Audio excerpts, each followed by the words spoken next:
revenue distribution conversations have taken a good step forward compared to where you guys were a few months ago? Are you confident that something can get done on that? I'm very optimistic. When the discussions, and I want to praise Jim Phillips, Ben Terrio, the whole staff of providing solutions. I mean, they've really taken a proactive approach to this. They understand the issues, and they've brought some various models to us that are being very aggressive, and that's something as a league we need to look at so we can make sure we're keeping pace with our peers out there, that we're continuing to be able to fund our programs at a championship level. So commend them. They've done an amazing job, and I'm optimistic about the future. Do you think you will leave tomorrow with a vote on something? That's a good question. I don't know that answer to that right now, because I think there's some other people that have to vet it out amongst the board of directors and some others when you're talking about success initiatives. And so it's going to take a while, but I don't think it's going to take that long. We understand the urgency. Our CEOs understand the urgency to take a look at this.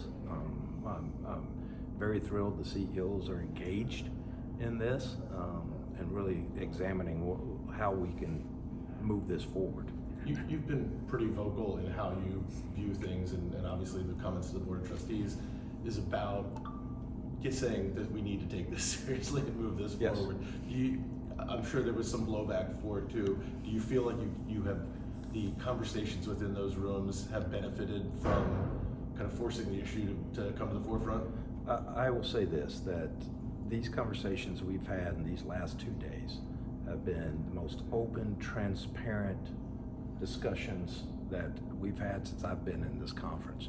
Now, I haven't been in the conference very long, but talking to others who have been here for many years, they've commented to that as well, that they've never had this open, transparent discussions amongst the ADs and the commissioner and his staff before. So the dialogue's been great.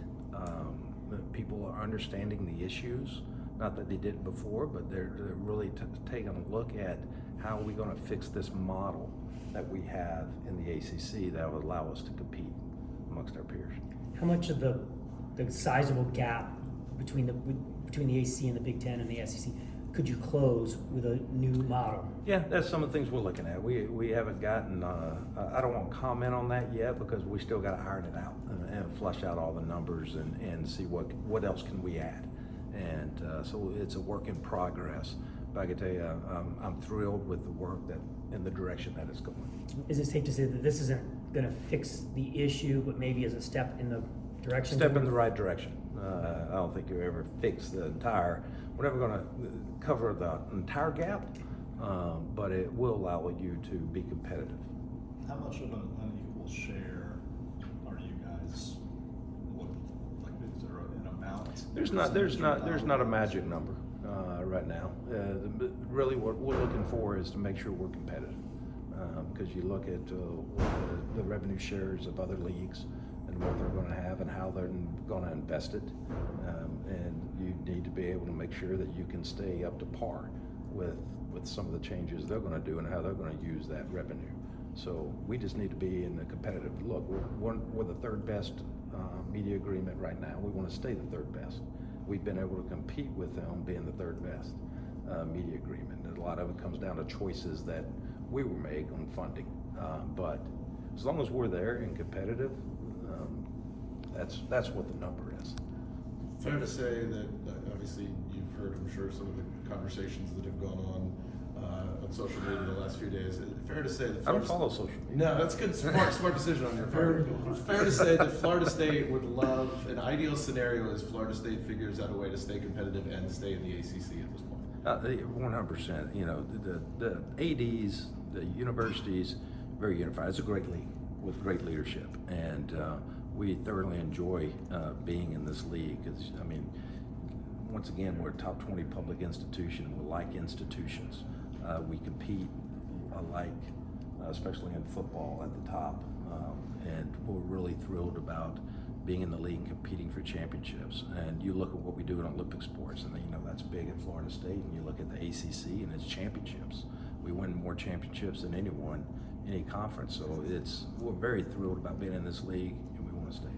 Mike, you had mentioned, I believe, to your board earlier this year that in the previous decade, Florida State was last among its ACC peers in percentage of budget invested in football. Yes.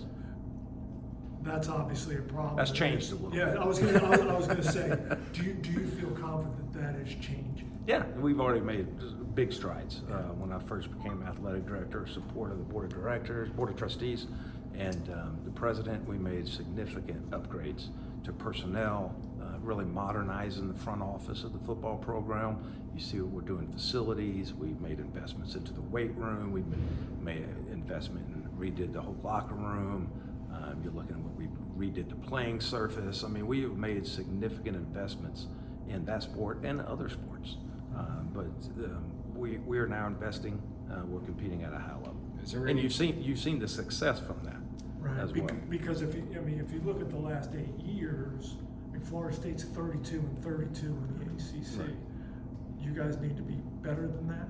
We need to compete, and we not only compete for conference championships, compete for national championships, and that's where we're investing.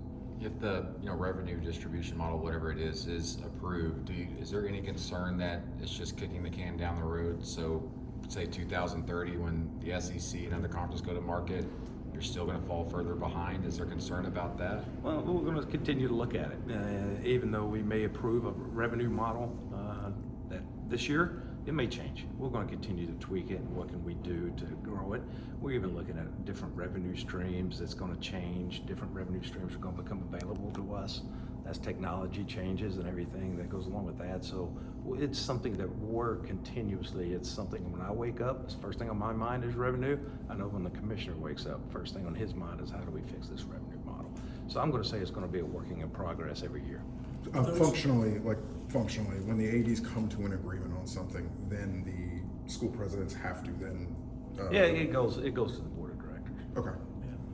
You said there were options that you guys are discussing. What option are you in favor of? All of them. What's your top option? Any option that narrows that gap. Not to get into the details, but any option that's really going to allow us to fund our programs, all of them, competitively to compete for championships. Would expansion do that? Don't know. You've talked a lot about Florida State's brand value, and I think you have a lot of data that backs that up. But I like my analytical data. But the TV revenue is a different conversation than just sort of succession initiatives. Do you feel like that is something that can still be addressed or should still be addressed? Yeah, there's conversations that the commissioner and our partners are having every day, and so those discussions will continue. I'm sure. I know. You mentioned new revenue streams and such. Is that part of what Fishbait is doing with potentially further monetizing the network? Correct. Because your president's been very involved in that effort. Yes, been very involved. I've been very involved.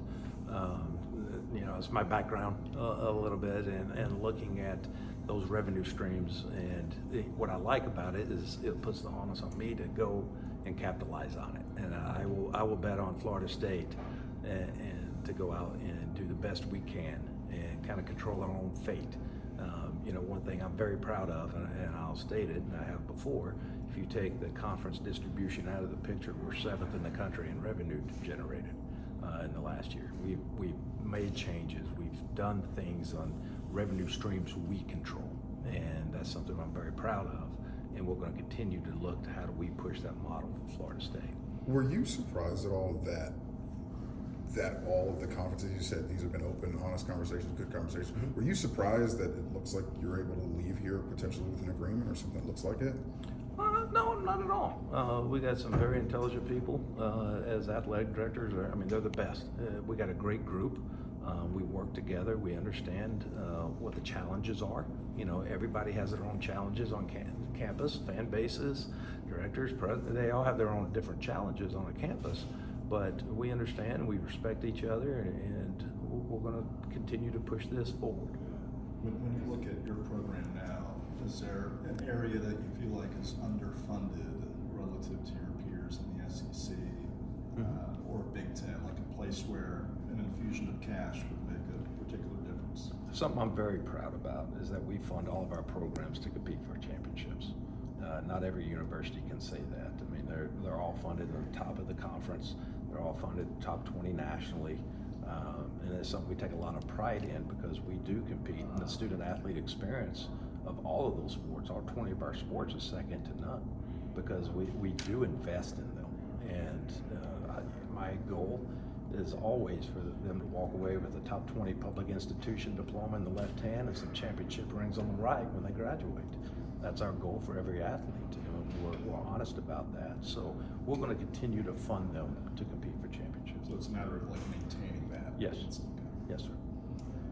What do you just think of the fury that has been the last 24 hours about people wondering about the future of the ACC? And I think some of that's a lot overblown. The future of the ACC, we're in that room, we're together, and we're coming up providing solutions to one another.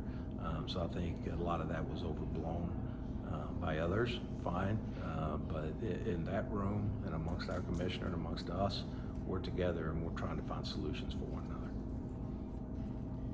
Is Magnificent Seven, is it the number 7 or is it 7? I don't know where that came from. Just curious. Did you like the movie? I never saw the movie. I'm going to have to go watch it now. Who's your winner? Yeah, you gotta let I us got to know. go watch it. Don't watch the remake, the original. yeah, remake's bad. Mike, was that just a matter, the fact that the 7 schools, either in small groups or collectively, were looking at the granted rights and exploring options? Was that just a due diligence type of 100%. reaction to what was going on in the national landscape? When you're looking at national landscape, you got to get an understanding of what the grant of rights was, and that's, I mean, well, I can only speak for my institution, and I think all the institutions have been in there at some point. I'm not sure, and I can't talk to them about that. I mean, speak on their behalf, but I know we thought it was our due diligence to go and examine it, look at it, get a review, get advice on what exactly it means and what's the triggers, what's the dates, we just need to find that information out. Is Why that is it where so- that quote came from in February in the Board of Trustees meeting when you were like, we have a good handle on the grant? Yes. Why is it so protected, like the Declaration of Independence? We go to Greensboro and now Charlotte and take a look at it. Nick Cage going there trying to steal it. Coming through the ceiling, Tom Cruise. All right. Anything else from these meetings? I know obviously the revenue became a thing, but I know you had a few other things on the docket that you've discussed.